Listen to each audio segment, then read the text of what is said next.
So you've been fairly controlling, which I've been accepting of because we're family, but you gotta watch this or I'll walk away.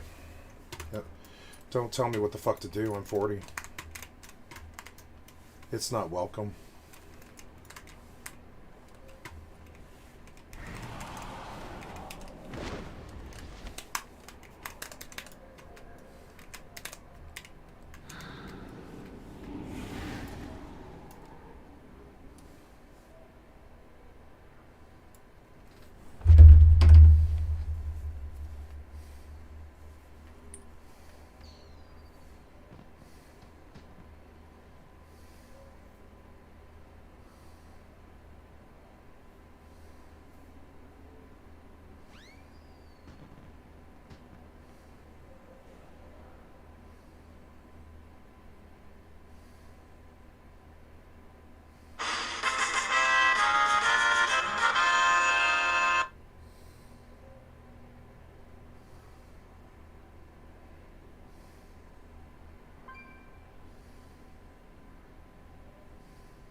Take some real stones to challenge the mistress of illusion. Well, show me what you've got.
Okay.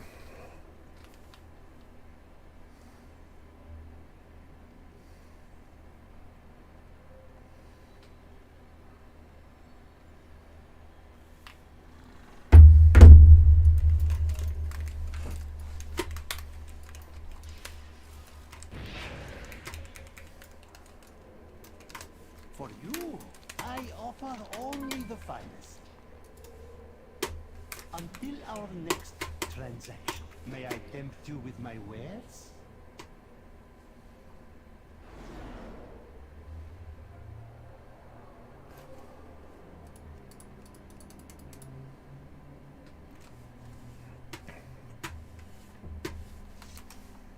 On the flip side, when new season... That is true. Like, whenever, if you're not keeping up with a live service game, it's very easy for it to kind of leave you behind.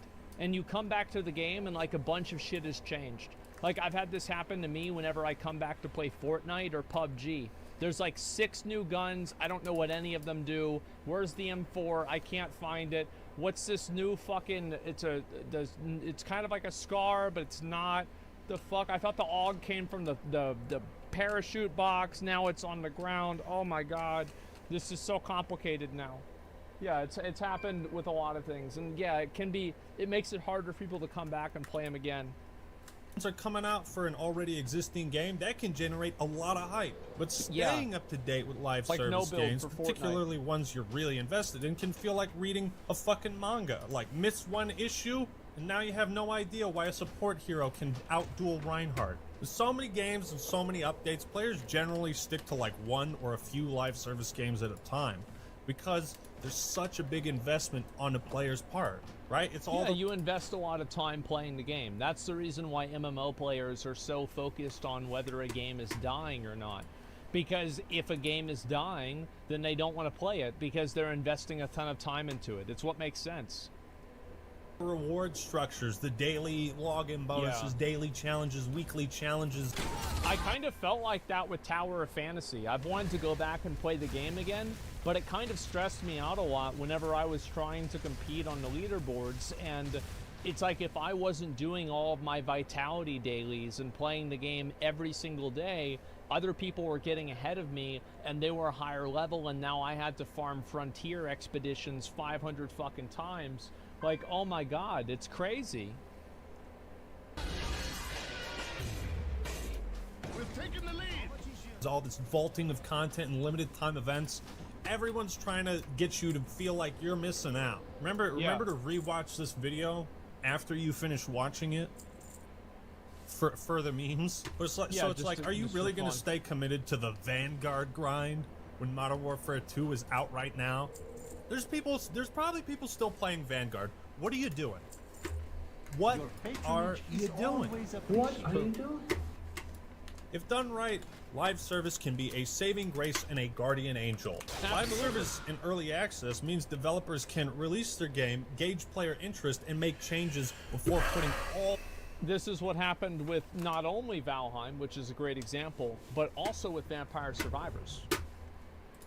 All this fucking time and effort into a project, because they might not be making a good game. Early access can help guide development towards the ideal finish line that the players and developers want to arrive at. The best case scenario you can hope for is to be Fortnite. The game's so good at its live service, it's actually annoying. You just had to add Goku, huh? Knew I couldn't resist at that point. Epic Games has nailed the live service model better than anyone. A game like Vermintide 2 likely would have died if Fat Shark wasn't pumping out consistent updates for it. Games that would have gotten old if new stuff wasn't added. Live service can provide a lot of benefits. Yeah, most it's important very good. among them, giving developers more than one chance to make a statement. That's very true. It's like, I think New World is an example of that, is that whenever New World released, it was very problematic and people didn't like it for a number of reasons. And then as time went on, the game improved and people came back and they started playing it again. That's what, you know, again, and people can say that, yeah, No Man's Sky is another example of that. It's not copium, it's the numbers. And another example of that is Final Fantasy XIV. Final Fantasy XIV released, it was garbage, and then they fixed it, and now a lot of people play it. It was an economic decision at the end of the day. You gotta cut the bridge when you realize you can't make a lot of money on something. This is what EA CFO Blake to realize. An economic decision of the day, you gotta cut the bridge, realize you can't make it. Oh yeah, of course. You can't make a lot of money on something. This is what EA It's a business, CFO after Blake all. Jorgensen said after the company shut down Visceral Studios and canceled their I single-player gotta go Star do Wars something, game. guys. I'm terribly These sorry. are the words Gonna end the Black stream Ops 3 here. Doesn't exist because it had to be KOTOR online, and it couldn't. My just family be attacked me August just 26th. now. It had to be. Everyone always attacks me.